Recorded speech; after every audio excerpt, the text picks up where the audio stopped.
Hey Mason, hey Theo. Tonight I thought I'd read the last Alistair book that I've got, and it's Alistair and the Alien Invasion. Ooh,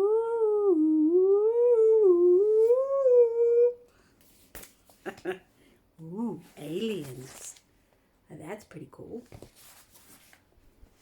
Is it? Is that pretty cool? I think I'm too close like usual.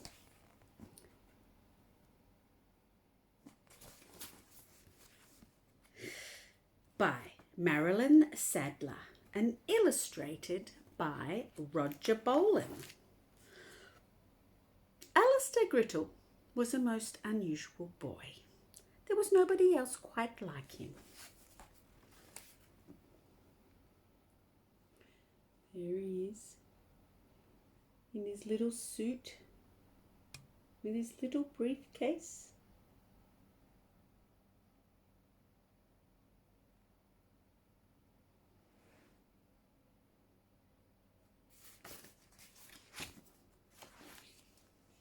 He was very well dressed. Every morning he pressed his shirt and his jacket, as well as his socks and shoelaces. What? He was polite and well-mannered, and he never left school without thanking Mr. Fudwinkle for giving them homework. Oh, thank you very much, Mr. Fudwinkle, for giving me homework. I don't think everybody else is very impressed.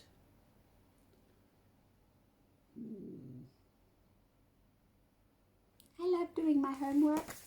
He is a very unusual boy. He was also a boy genius. He read his first set of encyclopedias when he was 3 years old.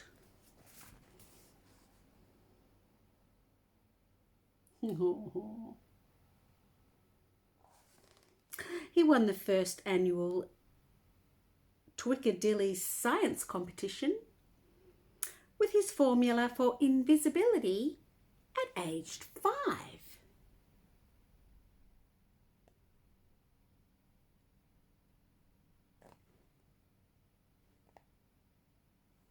That'd be pretty cool. Nobody would see you. Where's he gone? And by the time he was 8, he'd already been to the moon and back in a spaceship he built in his basement. There was no question about it. Alistair was not an ordinary boy.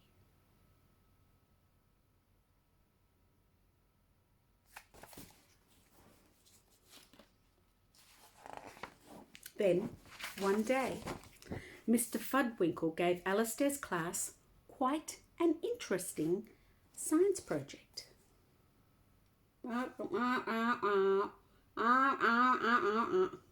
That's a boring adult. Blah, blah, blah, blah, blah. I want you to bring the most unusual plant you can find, he said. So Alistair did what any boy genius would do.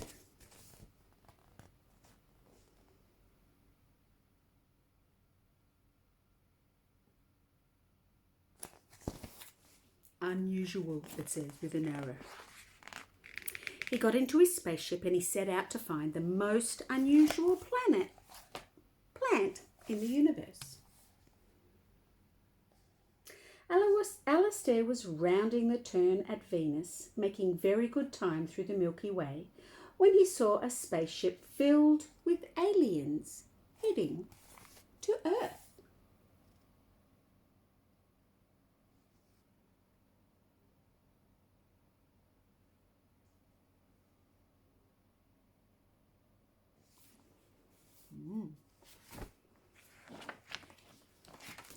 He was just about to tell them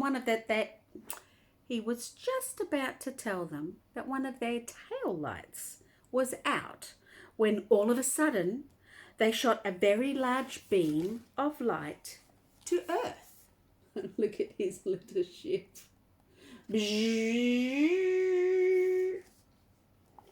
Ooh, Alistair was a little bit concerned, so he turned his ship around. When he got home, he was not surprised to find all the people in Twiddly-dink, Twickadilly, floating upside down in the sky. It was just as he had suspected.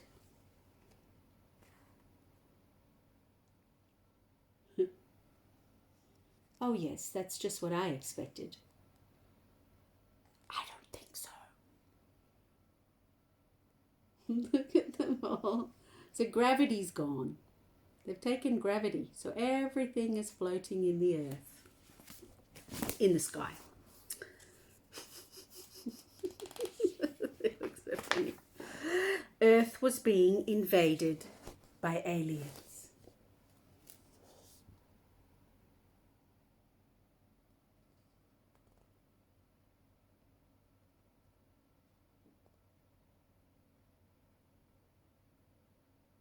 Dun, dun, dun. Gee, I like his place. It's right near the water. Alistair did not have time for an alien invasion. He was in the middle of a science project. He knew that he could not let the aliens take over the earth. So he made himself invisible and went to spy on them.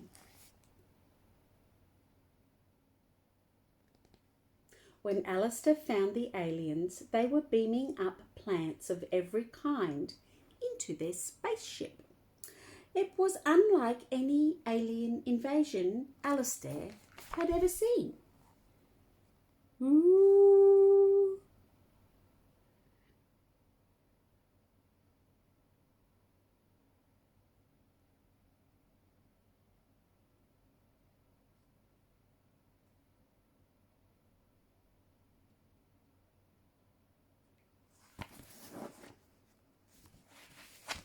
I like the people just everywhere floating around.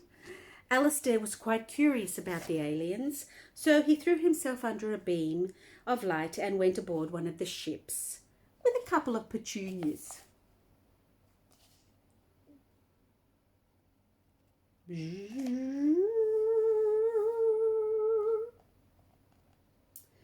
Once on board, Alistair found the aliens studying all of the plants they had taken. He was very pleased to see they were organising them and naming them.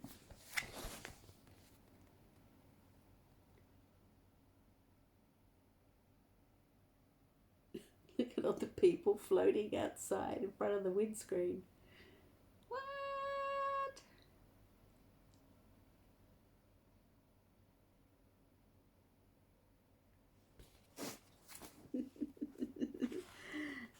That's a bit funny. I love the way Alistair is invisible, but he's still wearing his clothes.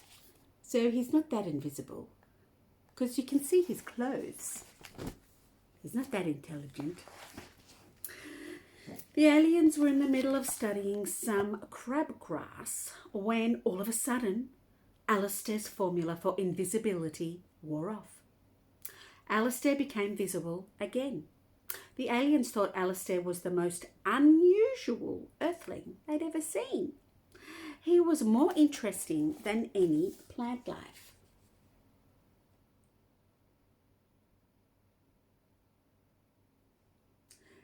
The aliens wanted to know everything about Alistair, so they invited themselves to his house. On the way home, Alistair spotted a few of his classmates. He could see they had already found their plants.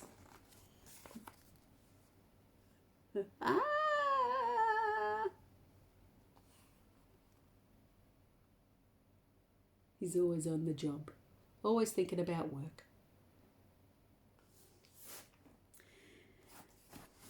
I think this used to be a library book. It's like I have to fold it in half. When Alistair got home, he introduced the aliens to his parents. The aliens asked Alistair's parents many questions about Alistair. Look at Alistair's parents, they're floating in the sky. Because there's no gravity. Oh, hello, Mr. and Mrs. Alistair's parents. The more the aliens learned about Alistair, the more they wanted to know.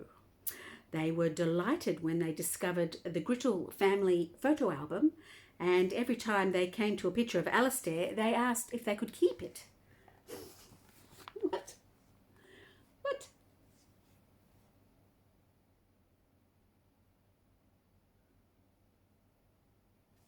That's so funny. Gosh, this is a long book.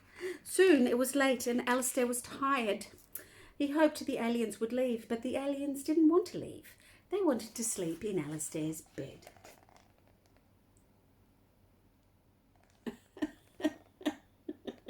These are crazy aliens. The next morning, Alistair got up quietly. He wanted to leave the outer space in search for his plant without the aliens. But the aliens heard the steam iron and woke up.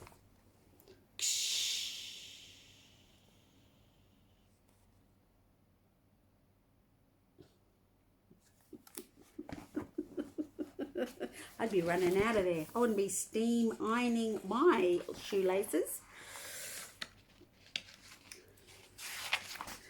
The aliens had other plans that morning. They wanted to see Alistair's school, but school was closed. The aliens were very disappointed.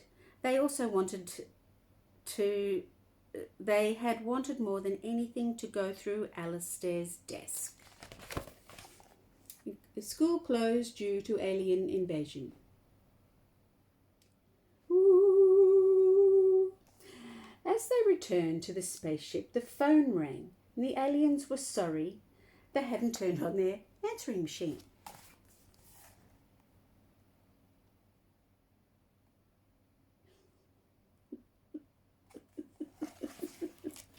I'm so sorry, I haven't turned on my answering machine.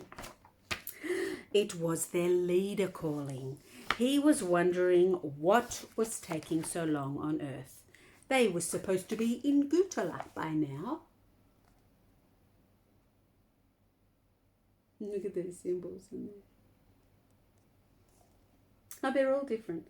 The aliens didn't want to go to Gutala. They were having too much fun with Alistair. But they couldn't be impolite to their leader. So it was agreed they must move on.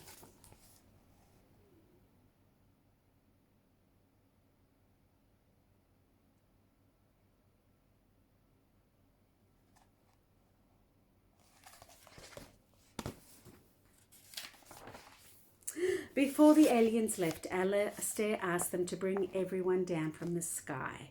Science projects due today, said Mr. Fudwinkle as he touched the ground. Science project due today. Let's have a look.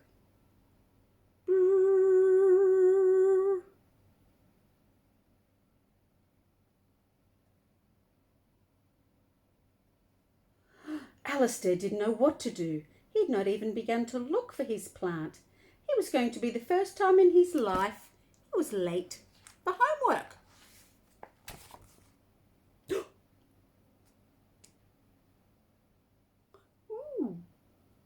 Ooh.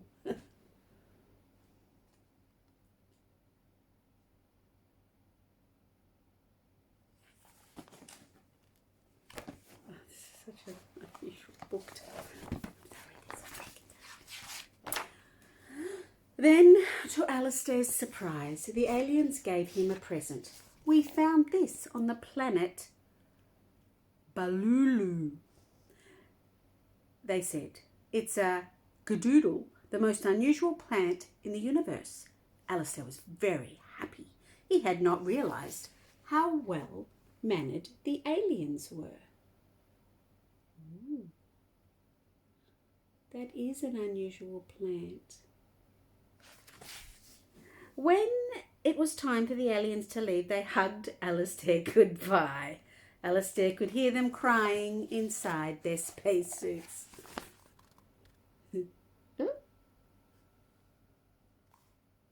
I don't think Alistair likes hugs. But he's having it anyway. Look at his little face.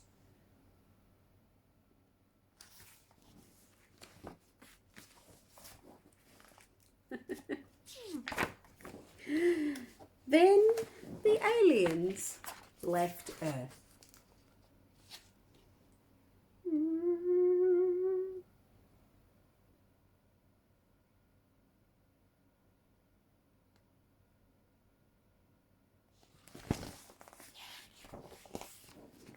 It was a great day for everyone at Twickadilly.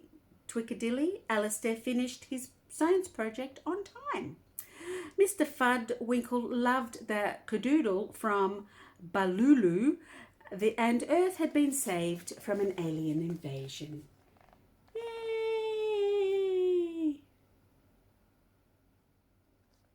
No one was surprised, however, that Alistair had saved the Earth. After all, he was the most unusual boy. There was certainly no one else quite like him.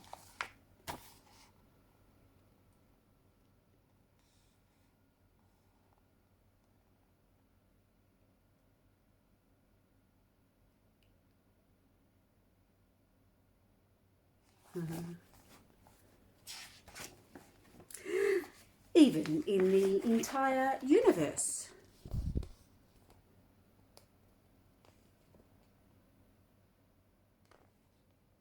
They all look like Alistair. No wonder they thought he was fascinating. Dun dun dun. There was no one quite like him. The end. Oh well. There we go. The last Alistair book. I loved it. It was great. I love you guys. You are both great. Oh, well, good night. Sweet dreams. I love you. Bye.